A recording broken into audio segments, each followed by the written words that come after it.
What's up, girls in Monster Island? This is Adrian Settle here with my boys from the hood, my brothers from other mothers. I'm here today with my boy Jordan, D Don, and Mr. Sampson West himself. And today we'll deep dive into episode 7 of Monarch Legacy of Monsters. And my lovely co-host has had some very controversial things to say about this series since we got started. And I've kind of been on the lone ship of still trying to give this show a little bit of grace. I'm not gonna lie. Not gonna sit here and say that the show is what they're saying it is. But this episode did kind of have my eyebrow raised. And that's what I'm gonna say for right now. But y'all boys ready to get into this? Yes, sir. Unfortunately, yes. Oh, your All optimism is astounding. right, for real. All right, so first off, we're gonna be talking about the story and the structure. So, how does episode 7 shift the pace or tone compared to earlier episodes in the season? Samson also OP first.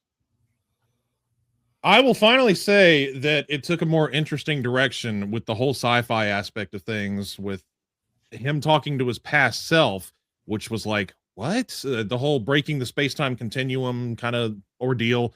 So it finally got away from the love triangle slash family drama aspect of everything, which was the entire middle of this season so far.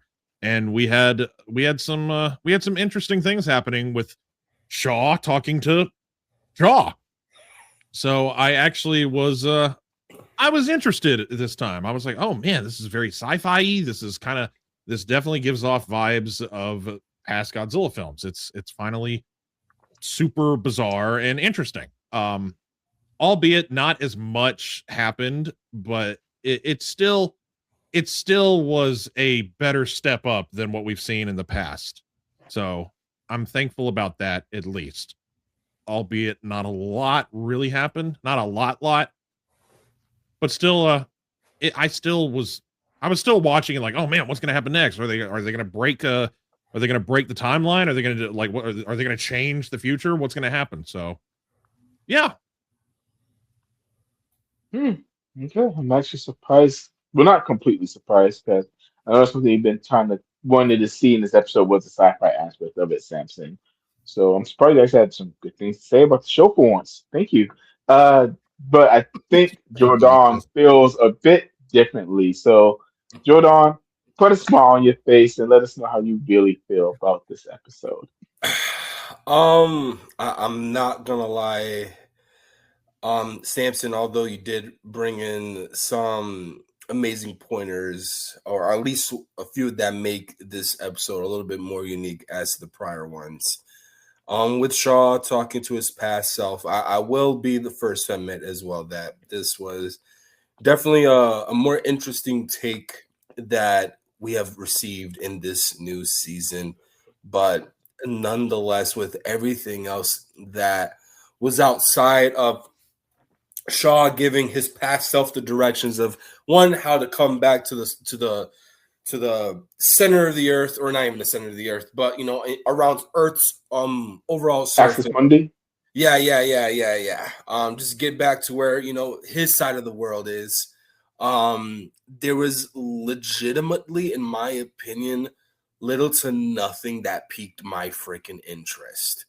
Right before the specific video, me and Adrian, we were actually talking about it. Like, last night was the first time that I was just distracted on my freaking phone as I was watching the episode. I had no interest at all whatsoever. The only moments that did pique my interest were the Shaw scenes and stuff like that, while he was still like navigating through his past self to try to get back into orbit and stuff like that. And then talking about Keiko and her grandchildren, Hiroshi's kids, all that stuff, basically preparing him for what's to come in the near future. I was just like, okay, but what a freaking way to have someone suffer through an entire season that was built up around nothing but freaking hype. And there are only 3 more episodes left. Honestly, these 3 episodes could be bangers.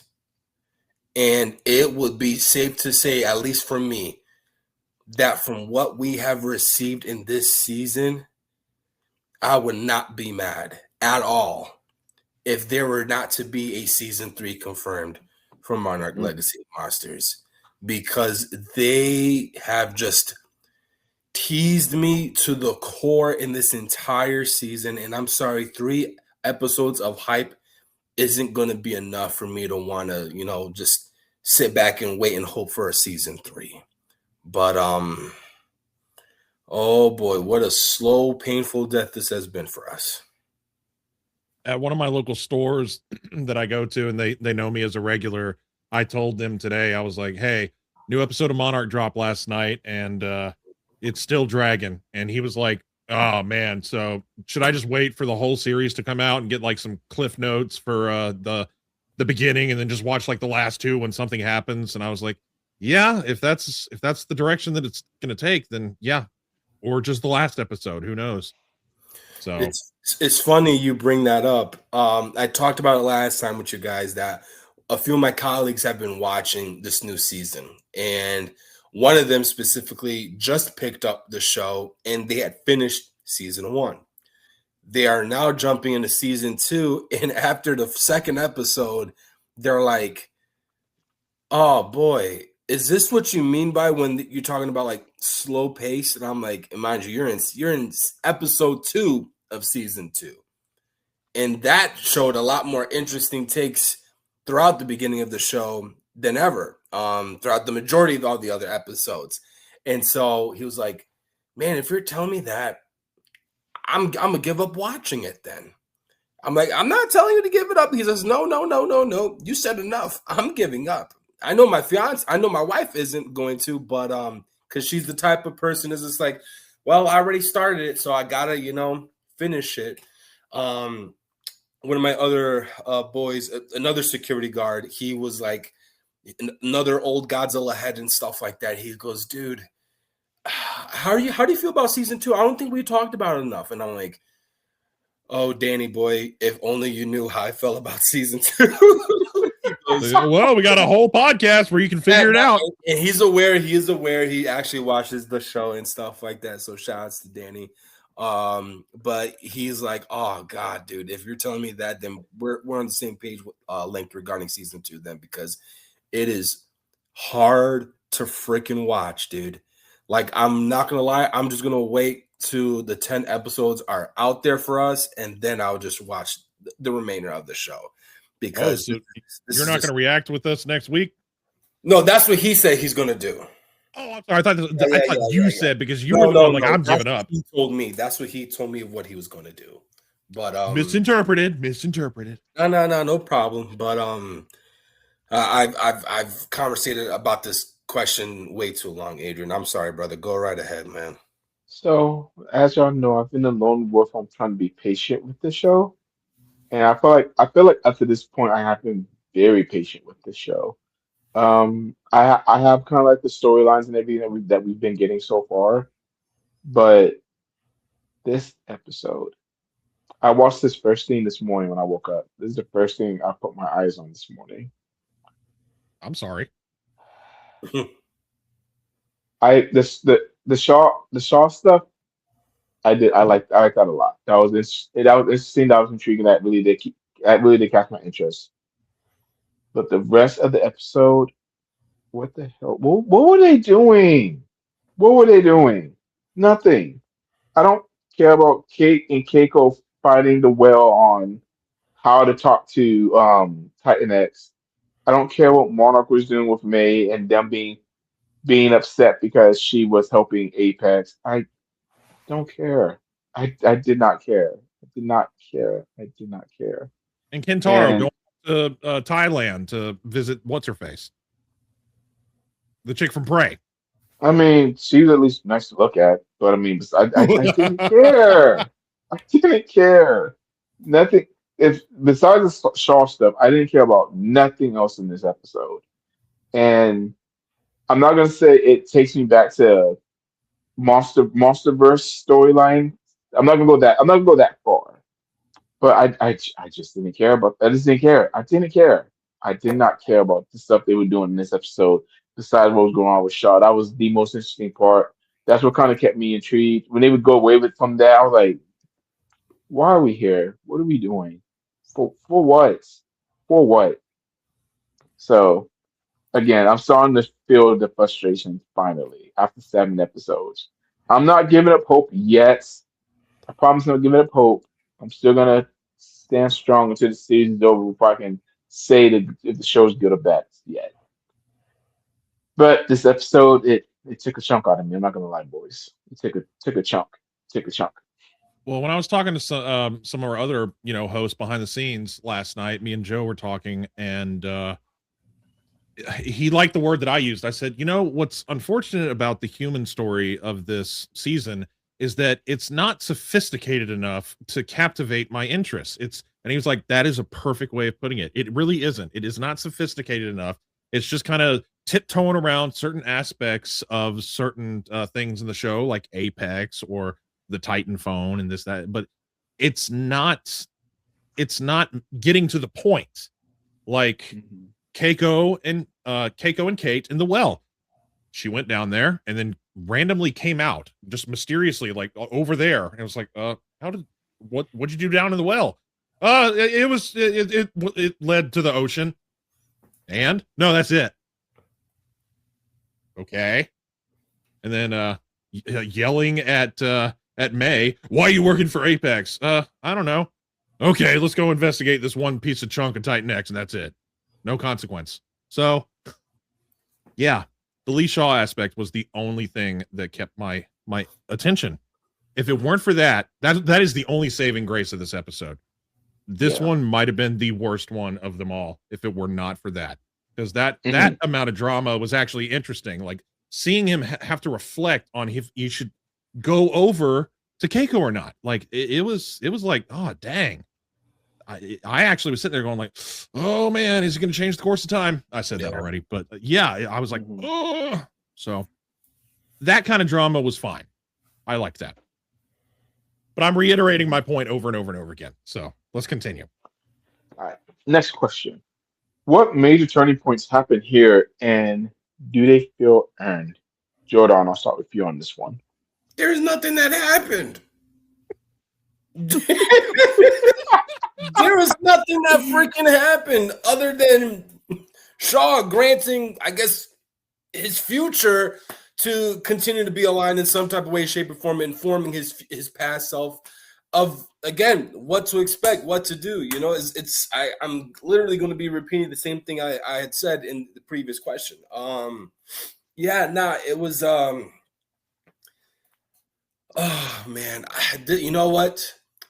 I don't do this with any of the episodes, and I haven't since I was hosting the show, but I think this would be the first episode where I would have to revisit it tomorrow to have not a better understanding of how things went about, but just to at least try to give it another shot to properly watch it, since I had mentioned that this is the only and the first episode that I was actually watching live where I was just scrolling on my phone. I was on Whatnot trying to grab freaking Digimon cards because I'm like, oh, this is a lot more fun than of course you were. That's just right here on the freaking TV.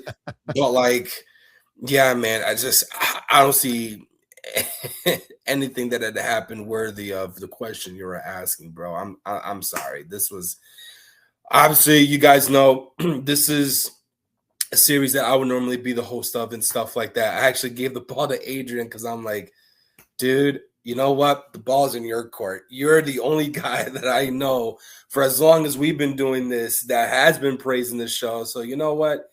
Here you go. And this has just been a slow burner for me and is, oh boy. And to think that there's going to be three more.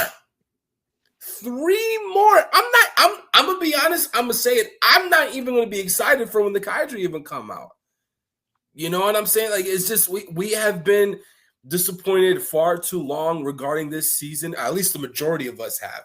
And it's just like, is the payoff really going to be worth me having to invest my time to try to engage in a much more broader audience to want to chime into this show?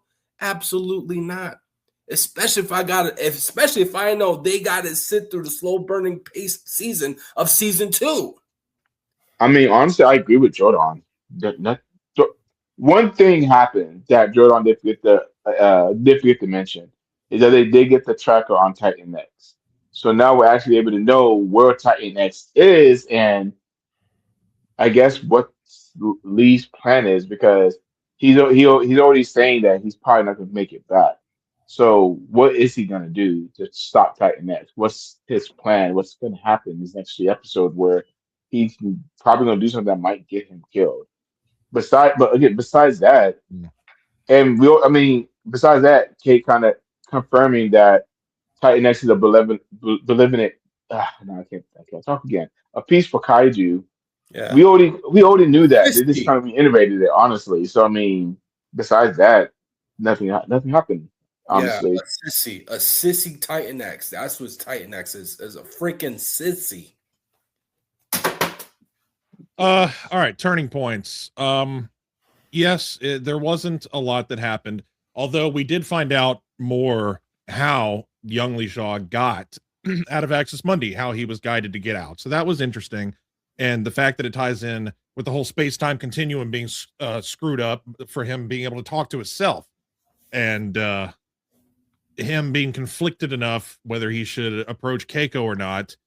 It was an internal struggle, and you could see it in his eyes. And that was some good acting on Wyatt Russell's part. I did enjoy seeing it felt real. It felt real to watch him like sit there and have internal chaos in his soul, trying to decide whether he's going to break the timeline or not. And thankfully he didn't. And they put the tracker on Titan X. Nothing happened with Kintaro and Walter Simmons's daughter. They met up for a second at her house. They had like a little Adoptive daughter. Don't forget that. Part. That's right. Yes. Adopted daughter. That is true. But regardless, I mean, she called herself Walter. I'm Walter Simmons' daughter when she first met him at the bar in the previous episode.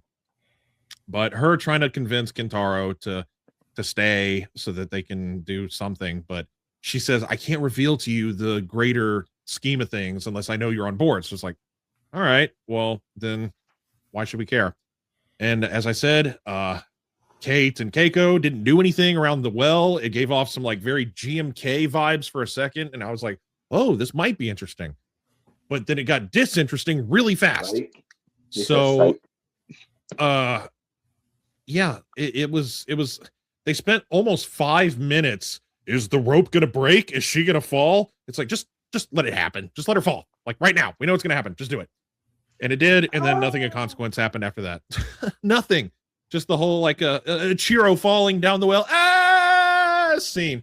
Having a broken ankle. And then Minya pulls him out. Yeah, but no, that didn't happen. So, yeah, just that cliffhanger of an ending with them being able to now track Titan X. And she's approaching, it looks like some dunes. It's like, all right, what are you doing in the middle of the desert? That does not look healthy for a water kaiju like you. You're going to dry up fast. So, yeah. Does this episode act more as a setup for the finale or payoff for earlier episodes? I'll answer that first.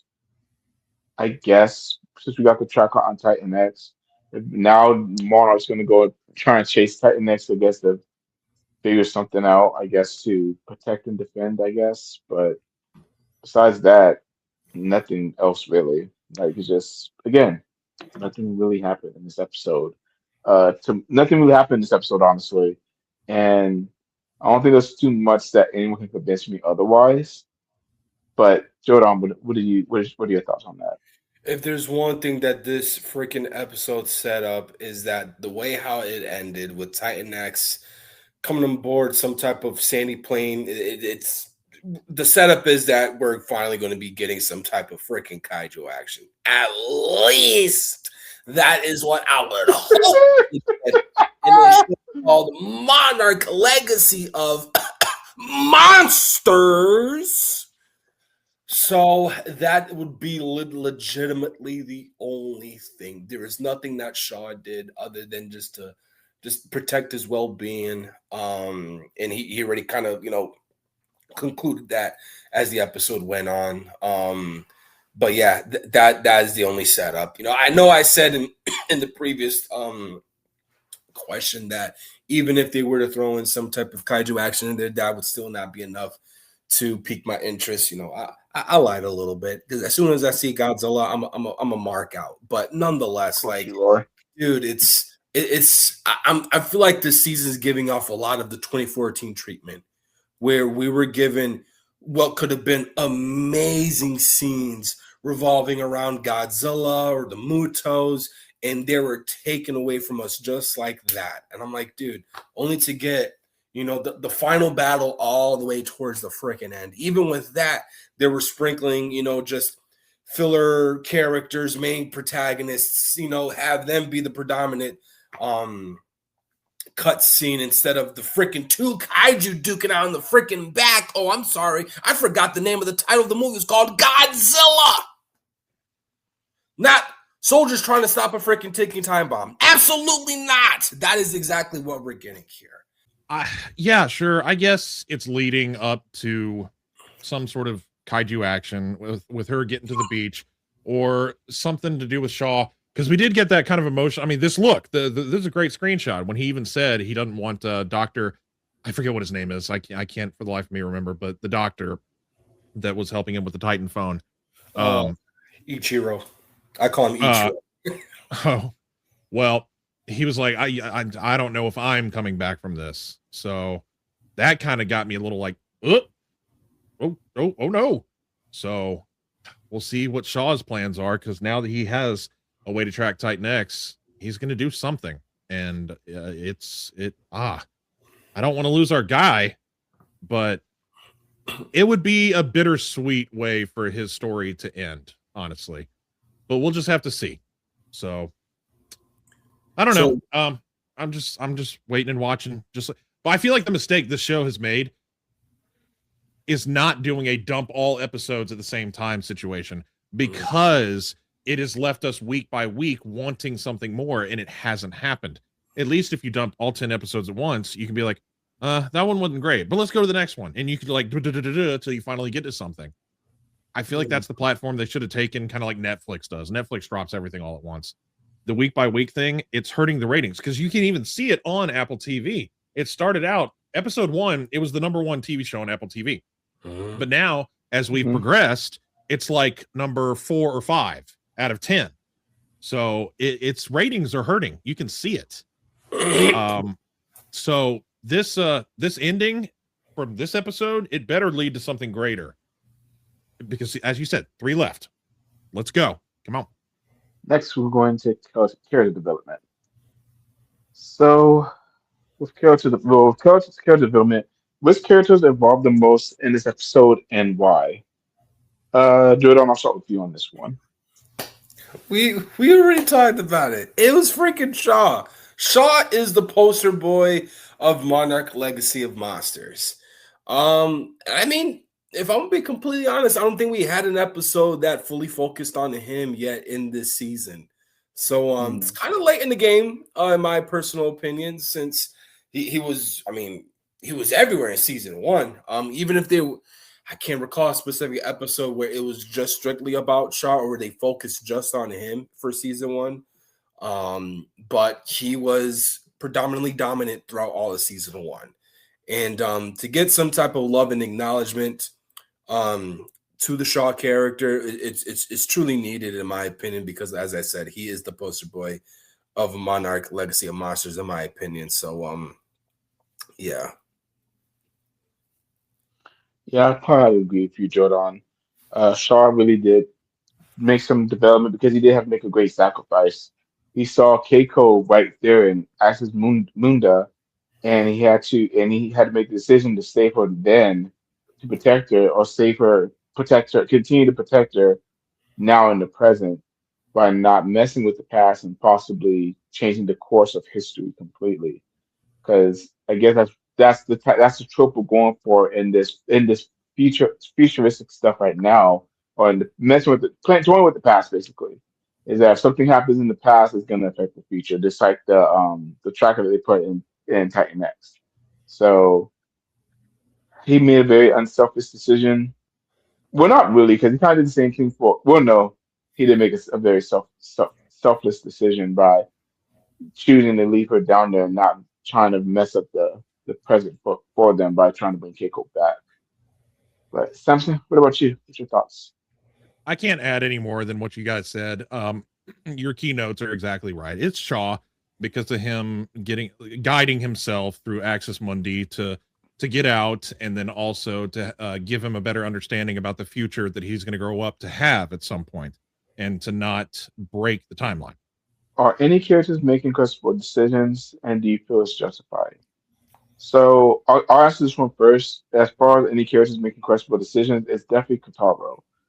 He's obviously grieving his dad super heavy, and he's making kind of decisions just based off of him still being that grieving process on trying to figure out what to do next now that his dad is gone. He's kind of in that weird limbo space where he doesn't exactly know what he wants to do and how he wants to do it. And basically, he's trying to find himself, and he might. And since we don't know what's going to happen with old girl in Thailand, he might be making a decision that could be detrimental to everybody moving forward in the future. We just don't know what that is yet, but I'm sure we'll find out a little bit more soon.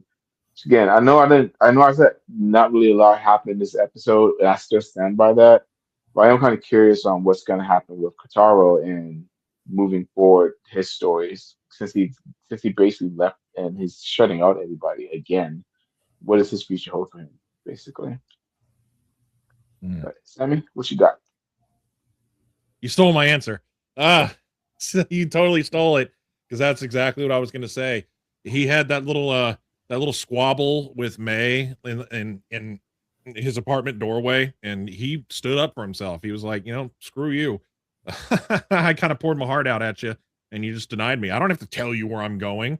And then she was like, oh, like you can see it in her eyes. She got offended, but he's in a rough place. And because of that, he might make some drastic, decisions. Like I predicted this earlier. I think he's going to be the one that does the apex work instead of May. We know May has like a formula or an equation or something, but with Kintaro's development and the technology that he kind of grew up around with his dad, or I shouldn't say grew up around, but now knows, he's gonna play a bigger role with Mechagodzilla, is what I'm thinking.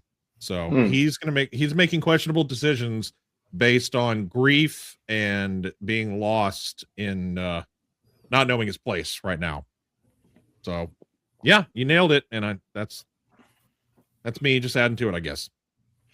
Yeah, but I mean, if we go back to the episode, the why am I forgetting that girl's name? Jesus Christ. The old Walter boy's Simmons. daughter.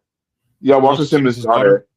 Yeah, she says that she hates Apex and he hates Monarch. So they're not going to either one of those places. So I think Megas is out of the question for Kotaro. But the Okay. All question right. No, is, you defeated my answer, actually. So that's a good point. Thank you. no problem. No, I didn't mean to put it like that. Didn't mean to do that, Samson. But No. I'm just thinking that holistically. I'm openly admitting, like, oh crap, yeah, I kind of forgot about that part. So never mind. I veto my previous response. Jordan, where's your head at right now?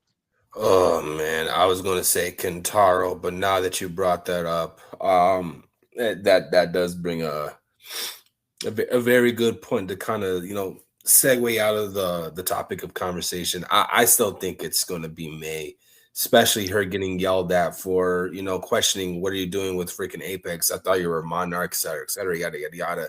I feel like it's gonna get to her mentally to where she's just gonna have like a sporadic outburst, and that would be the cause of turning the course into a whole other freaking direction, if anything, since it is being portrayed as she is the possible blueprint into granting what Apex has been looking for quite some time.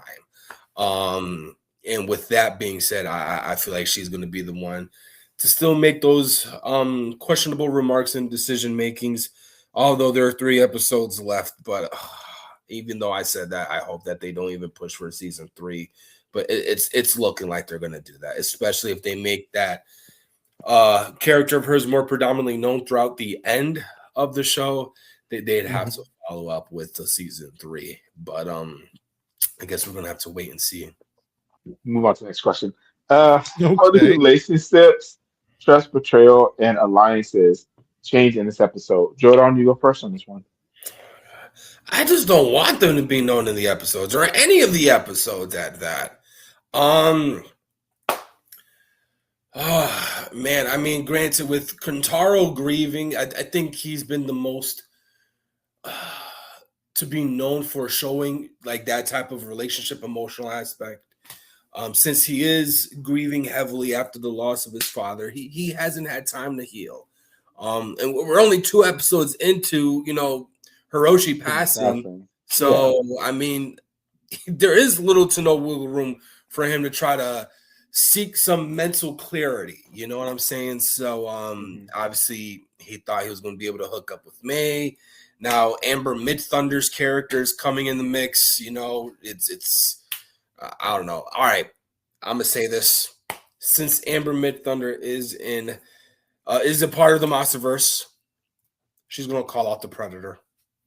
That's it. Oh my god! That's it. That is it. That is the name of the actress? Yes. Midthunder? I brought it up last week. Maybe I thought you were joking or something. I was like, oh, he just made up some name. That is her name. Amber Midthunder. That is It was Naru in Prey. No, I understand, but you threw a curveball at me because I was like, that's not a name. That is not a real name. Nobody. Oh, look at my beautiful daughter. I'm gonna name her Amber Midthunder. Well, that's almost hard. That's hard as hell to answer because nothing has changed. Not a lot has changed. So, again, I guess the only thing that stands out is Kentaro with his problematic situation going on with the passing of his dad, and I'm not going to try to beat a dead horse and try to say some elaborate answer. I'm going to just leave it at that.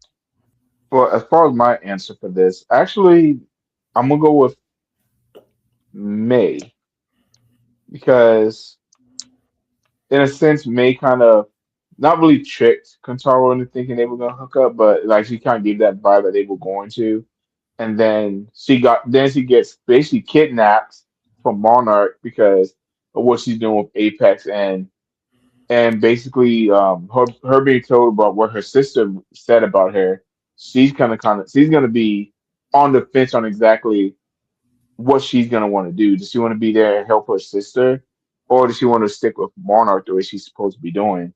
So I think in these next couple of episodes, we're gonna see a shift one way or another happen from that, and whatever those consequences from that happens from it. Now for Titans and building. Oh God. How are the Titans portrayed differently in this episode compared to the earlier ones? They weren't. I'm sorry. I just have to say it right now. They weren't. Oh God, man. I mean, that's honestly what I was going to say too. So, Jordan. Yeah, I think we're all. This is a 3-way tie where we all finally agree with something. Regarding the freaking Titans, it's an ongoing cycle that we've been getting with these freaking Titans, and it's just driving me through a freaking wall.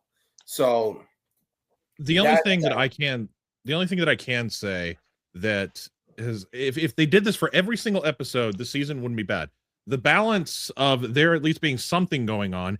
It was cool to see the Ion Dragon show up, and it was short lived, but the scene where the megapede or whatever that thing was, the freaking the giant centipede looking creature chasing after young Shaw in Axis Mundi, and then the Ion Dragon swooping down and snatching it. Okay, cool. There was a little bit of danger. There was a little bit of action. There was a little bit of peril. So thank you for adding that finally. That we haven't seen a lot of that since the episode with like the zombie bush dog thing. Yeah, I think that was episode 5. Or I think it was episode 5 was or 2. 4. No. That was 4. Yeah, 4 or 5. Yep. But either way, if they could just sprinkle in a little bit of peril and monster action like that, like I kind of like the more mid-size what does Joe call them? The fauna, I guess is a way of putting it. The megafauna. Just at least a little bit. Just to keep some appetizers per episode so that the main course finally feels satisfying. So that is one thing they did that I will give it props to. There was no Titan enhancing except for the tracker, but we did forget about that one little part. I was kind of like, oh, cool, something's kind of happening finally. So that is the only thing that I can say about this question, even though it's not Titans, it's the megafauna. Do we learn anything new about Monarch as an organization? What was there to be learned? We barely saw Monarch in this episode. They kidnapped May. That's it. They were kidnapping folks in season 1. That's nothing new. Like there's nothing. No, we didn't learn nothing new from Monarch. But Jordan, you put this question in here for a reason. Did we learn anything new about Monarch? Other than they're lazy bastards, these are not the people we want to be on board of Monarch. Compared to who we've had in previous Monsterverse installments, I'm gonna take away the New Empire, since Monarch was at a dying organization, if I may. I don't know if that pretty much sums up where Monarch is at right now, but comparing to what we had in even 2014 or even King of the Monsters, look what they freaking did. Look how established Monarch was at that point of time. I think what they've been lacking, in my opinion, revolving around Monarch, and that was the only legitimate complaint that I had regarding just the start of the show going all the way back to season 1. It left me asking more questions or it left me with more unanswered questions than answered. And I don't know if that was done intentionally to try to build up for what would be then season 2, but it's leaving me with even more unanswered freaking questions. So they had man, oh my goodness, they're definitely slacking in the heavyweight department. We need big pulls over here for Monarch to be able to at least feel some type of establishment. So Samson. Did we learn anything new about Monarch as an organization? No. They hire goons now. Or whatever May called them. She's like, oh, so we're hiring goons now? Yeah. Yeah. Just no. Yeah, a bunch of lazy turds. What new mysteries about the world or Hollow Earth, if reference, are introduced? Samson, I guess I'll let you take this one first.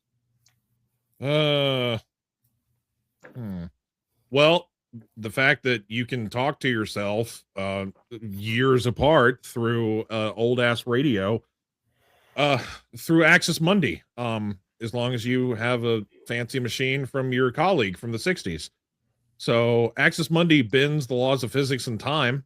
We kind of knew that already, but being able to talk to yourself without breaking the space-time continuum, sure. But no, the Hollow Earth, that's not even a concept yet.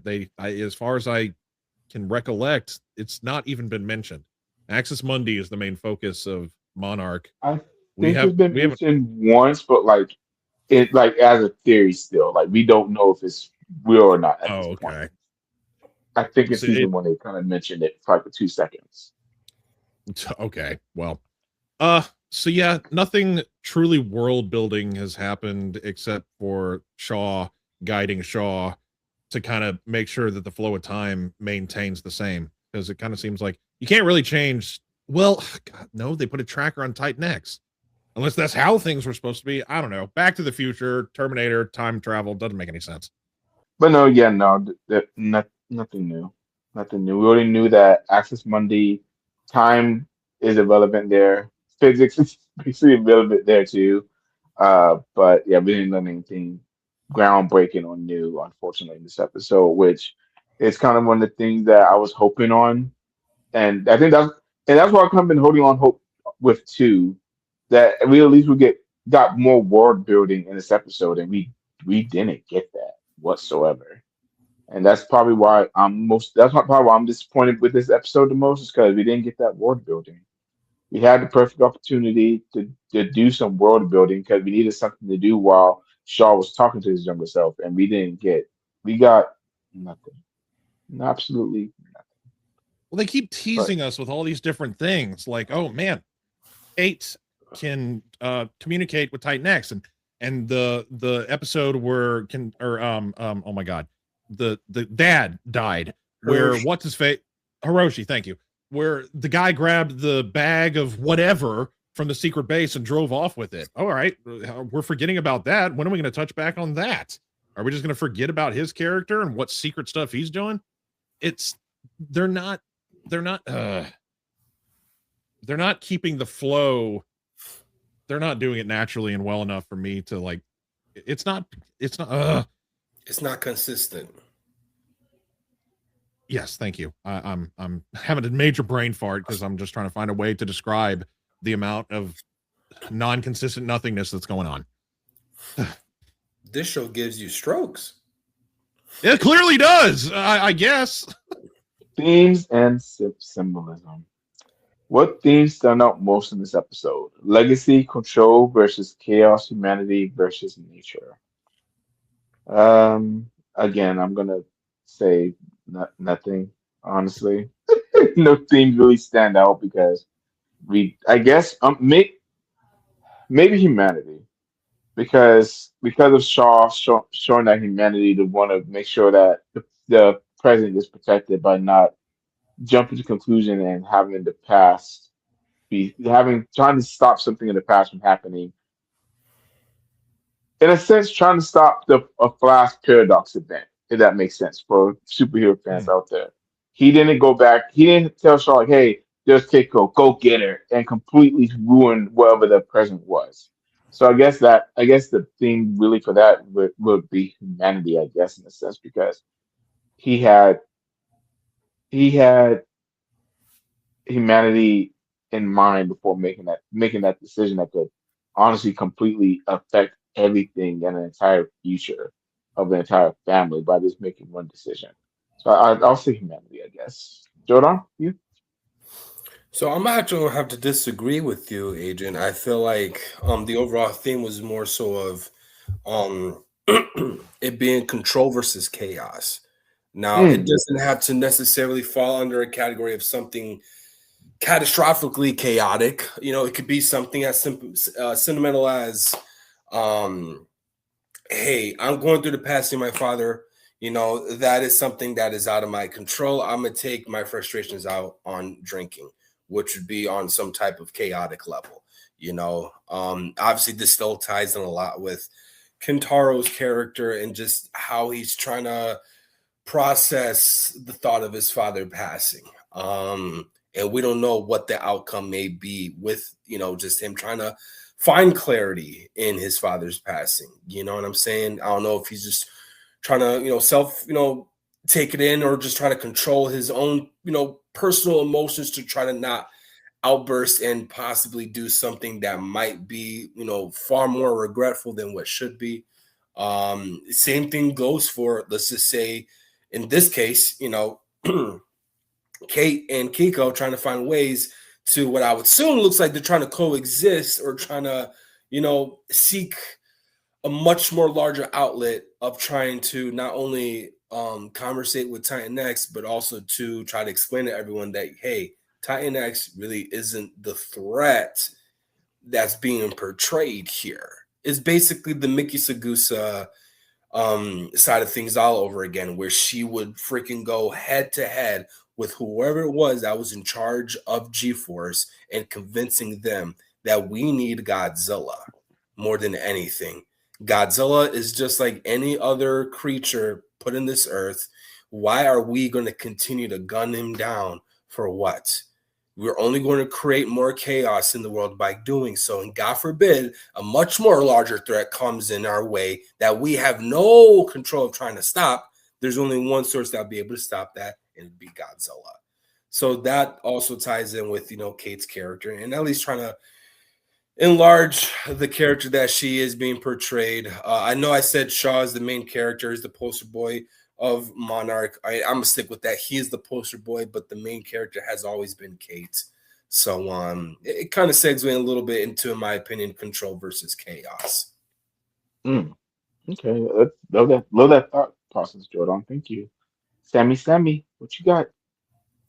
I think it's a mix of what both of y'all said, because Mm. the control versus chaos aspect of things, with not wanting to break the space-time continuum and using Titans to do whatever they're wanting to do, like control them, but also Shaw having that internal struggle of going up, and I mean, you saw it in his face, the internal struggle of his personal feelings to get to Keiko versus it creating chaos in the timeline and destroying what is already set in stone currently.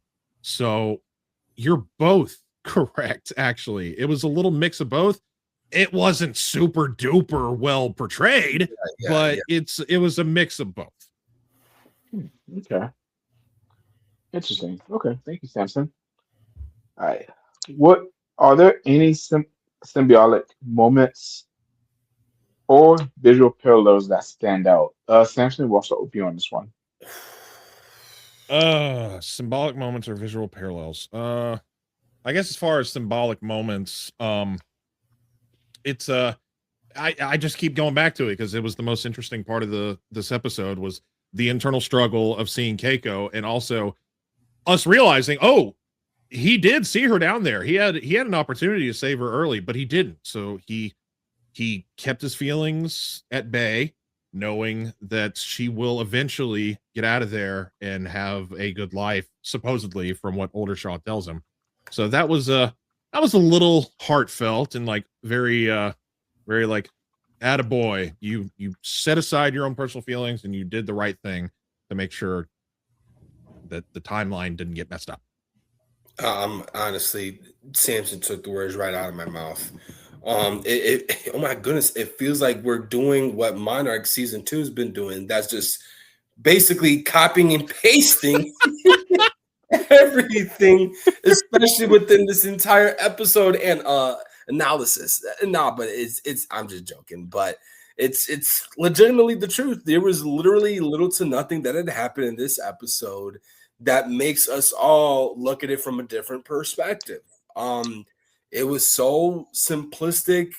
I don't want to say dumb, but it was just dumb in the sense of like, this is all we got. Like, where was the broader expansion of trying to give us lore, trying to give us more character development, trying to give us more Titans, because the show's called Monarch Legacy of Monsters. But still, yeah, but it's again, Samson took the words right out of my mouth. I'm not gonna rebuttal everything that he had stated. So yeah. Yeah, no, and I'm not gonna rebut what y'all said either. I agree with y'all too, honestly, because you said it right the first time, Jordan. This is a very simple episode. There wasn't a whole lot of stuff for us to really deep dive into, honestly. So there wasn't a whole bunch of things for us to. They didn't put a whole lot in this episode for it to be symbolic or to connect with anything else, really. So I agree with y'all. All right. So the last question. I don't really have an answer for this one, so I'm just gonna go to y'all too. I am curious of what y'all got to say. How does this episode tie into the broader MonsterVerse themes? Uh, Jordan, I'll let you go first. So, it doesn't do anything from a broader perspective. But what I will add, and this kind of, I'm gonna tip my head a little bit to Samson for bringing this up a while back. Talking about one of the interesting traits that this episode had was Being able to basically warp into whatever time zone you're in, whenever it is that you are at that halfway point to I'm gonna call it Hollow Earth. So what they should have done to make the Monsterverse into a much more broader um world building perspective is, and we have these sources that I feel like it's at this point, those that are working behind these current new shows and or movies disregard what we have already set in stone and has been there for us for many, many years. Have any of you guys read any of the graphic novels pertaining to not just 2014, but also King of the Monsters and Godzilla versus Kong? Yeah, I just need to read the very last one. I'm caught up on everything else though. Yeah, so they go into a much more broader, much more in-depth lore per character. Yeah, they Um, sure do. my favorite of all time is Godzilla Dominion. That sucker goes in depth with Yes. the expansion of kaiju, and it was Samson. I'm pretty sure you're aware of this. By the way you're shaking your head, maybe not, but Tiamat actually debuted officially in Godzilla Dominion Mm-hmm. Oh, and okay. was portrayed as a much more larger threat to Godzilla than her initial Menace. portrayal in the New Empire. So Okay. that with that being said, they even showed, I forgot, I think it was Godzilla Awakening was the first graphic novel for Mm-hmm. 2014. Yeah, it was. Yes. They go in depth to the lore, the world building that is the rivalry between Godzilla and the Mutos. With, Mm-hmm. I believe, the Godzilla species at that time, or the Godzilla character at that time was called Dagon or something like that. And Oh, that's the name. I don't remember the name. yeah, it was, I think it was like Dagon or something like that. And he would fight the mother lode of all Mutos, being Muto Prime. And Fine. this took place in Mm-hmm. a much more like further out of the ordinary timeline because More we like are. towards the Cretaceous period, I believe, if I'm not mistaken. So it was somewhere around in ancient civilization. Yeah. But nonetheless, because we are going in depth in previous novels and previous installments of other MonsterVerse films regarding timelines, regarding what had happened, what led to where we're at right now. Even in Skull Island, there have been talks of what made Skull Island into what it is now. What made Kong be the only surviving Kong in Skull Island? You could have given us a little bit of that with the time zones, with the time skipping, the what's it called? The time warping and all that. You could have given us a little bit something like that. Something that would basically be appealing to the eye of the audience that has been there since day one, since your main fan base are the diehard fans that were excited to find out that we were actually going to be getting a live action Godzilla show, let alone a Monsterverse show. And you guys don't establish that? That's been one of my biggest complaints revolving around the Monsterverse. And I think I've made my opinions known regarding that specific topic here in MWA for a very, very, very long time. So, man, it's really disappointing. There's so many outlets that they could use to really help them boost in numbers and grow in a fan base. If not grow in a fan base, but draw the attention of other people that are far from aware of what's going on right now in the Godzilla world pertaining to the Monsterverse. But that would be, I guess, answering your question in a sense, or it's more so adding a different perspective, trying to segue out of the question. But there's really the only thing that I could say. Samson? How does this episode tie into the broader Monsterverse thing? It doesn't. That's kind of been the answer for almost every question. It's either no, it doesn't, or nothing happened. So that's about as simple as I can put it. It just doesn't. Well, that's all the questions. Well, actually, I have one more question. Yeah, doesn't need to be a long-winded answer, but since it was 7 episodes deep, where do y'all put this as far as ranking the episodes? I'll probably put it. Oof. Not at the. I'll probably put this right in the middle. Honestly, it's kind of in the middle of the road episode for me, to be honest. Samson, what are you about? What about you? What would you put this so far with the 6 previous episodes? Uh, a little bit higher than I think. Um, what 3, 4, 5, and 6 because of the whole sci-fi aspect of him talking to himself and just that whole cool Axis Mundi thing and him. The Mhm. past we've all stated we like the past characters so much more than we like the present characters. Um, so getting to see young Shaw talk to old Shaw, that was actually a step up, just barely. So yeah, just a little higher than I think the middle 3 or 4 episodes. Jordan. This is probably, I would rank this at the second worst episode of the entire season. Dang. Dang. Wow. Mm. Especially, I'm only saying that based off of what number episode it is. I'm taking that into consideration because it's like this is the time of the show where you want to start picking things up. I had high expectations for last week's freaking episode, and look what happened with that. We got a freaking Ichiro dream sequence. Mm, Like, oh yep. my goodness. Oh my goodness. I just want freaking monsters, dude. That is what we're here for. I don't Mhm. care about all the other negative feedback regarding, oh, everyone's just in there for the monster action. They're not in there for the human dialogue, the in-depth storytelling. Well, I'm freaking sorry. If that is the case, then why the hell are we even called monsters with attitude? And it being one of our main freaking IPs that inspired this group, God freaking Zilla. Amen. I was Tell gonna me do how a you really feel, Jordan. spoon drop. Toothbrush drop. Oh my God. All right, folks. So that's all we got for this episode. Thank you, Jordan and Samson, for joining me in this deep dive, episode 7. Praying, I'm praying, I'm praying, I'm praying. Episode 8 is, yeah, at least gives it.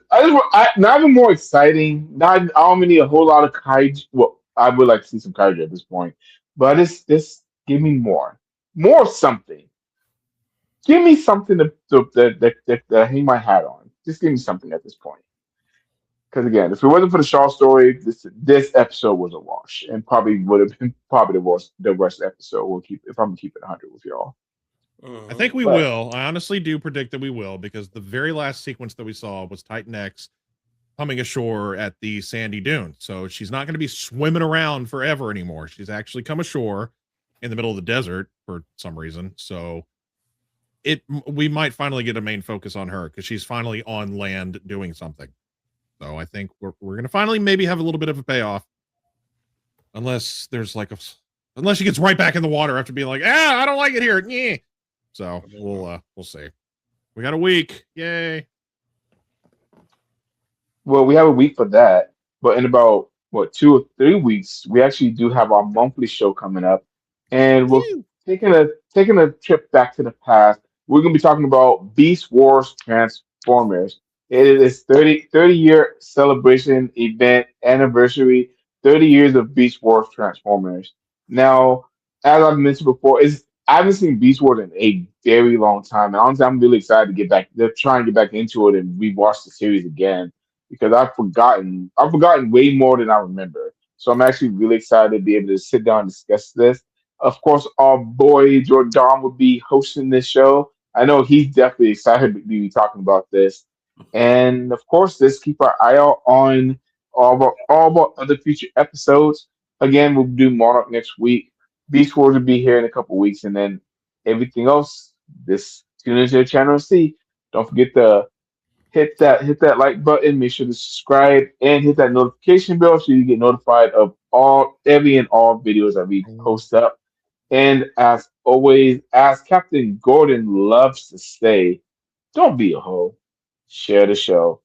Because at the end of the day, at the end of the day, the more attitude that we're able to give to y'all will come from more people that y'all tell about our show. So have all these other people come embrace us, come show us some love, and join us as we continue to give attitude no matter what at the end of the day. Because we all know we go by one phrase, three words, embrace the Embrace Embrace the attitude. attitude.